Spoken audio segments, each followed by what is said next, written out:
Isang pinagpalang araw sa ating lahat. So, ngayong araw is April 9, 2024. So, ngayon is gusto ko lang batiin ng isang maligayang kaarawan para sa aking ama. So, ngayon is ginugunita ng aking ama ang kanyang kaarawan.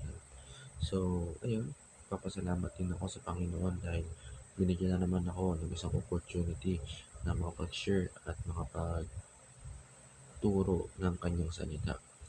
So, ang series na tatalakayin natin ngayong araw is Walking in Obedience. So, kumbaga, naglalakad tayo na meron tayong obedience sa pag-uugali or sinusunod natin kung ano nga ba yung mga salita at ano nga ba yung mga utos ng ating Panginoon. Yun, namumuhay tayo na may pagsunod at may takot sa Panginoon natin. So, sa ating Bible verse na tatalakayin, ito ang James chapter 1 verse 22 to 25. Ang sabi dito in English, "Do not merely listen to the word and so deceive yourself, do what is say. Anyone who listens to the word but does not what is say is like someone who looks in his face in a mirror and after looking at himself goes away immediately forget what he looks like." So, para mas maintindihan natin or ng mga panonood, is basahin natin ang Tagalog. Santiago 1:20-25. Ang salita ng Diyos. Maging tagatupad tayo ng salita at huwag maging tagapakinig lamang. So, kailangan, kunyari, ito, example natin, itong pakikinig natin o devotion natin. Ako is, hindi lang dapat ako tagapakinig lang or yung matutunan natin is kailangan marunong din tayong tumupad kung ano nga ba yung inuutos ng Panginoon. So, yun, na dinadaya ninyo ang iyong mga sarili. Ang sino mang tagapakinig ng salita ngunit hindi tagapatid nito ay natutulad sa isang taong minamasdan ang kanyang likas na mukha sa salamin. Pagkatapos niyang masdan ang kanyang sarili, siya ay lumisan, kalimutan kagad kung anong uri ng kanyang pagkatao.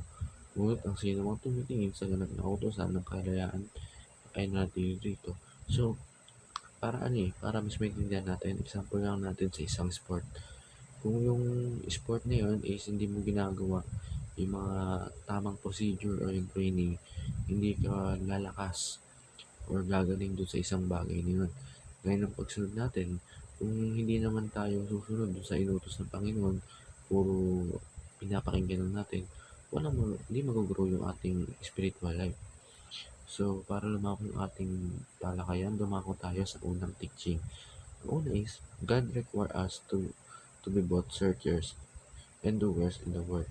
Yun, hiniling ng Diyos na tayo maging mga naghahanap ng mga tagapatupad ng kanyang salita. Number 2, searching without action is self-deception. Yung paghahanap ng walang action is panilig lang sa ating sarili. So number 3, God blesses those who obey. Yun, pinagpapala ng Panginoon yung mga tao or yung mga sumusunod sa Kanya. Sa ating application, be intentional in searching and obeying. Yan, mag-intentional tayo sa paghahanap at pagsusunod sa ating utos ng Panginoon. Number 2, face the mirror with the readiness to remove our impurities. Umarap tayo sa salamin na may kahandang alisin natin yung mga dumi sa ating pagkatao.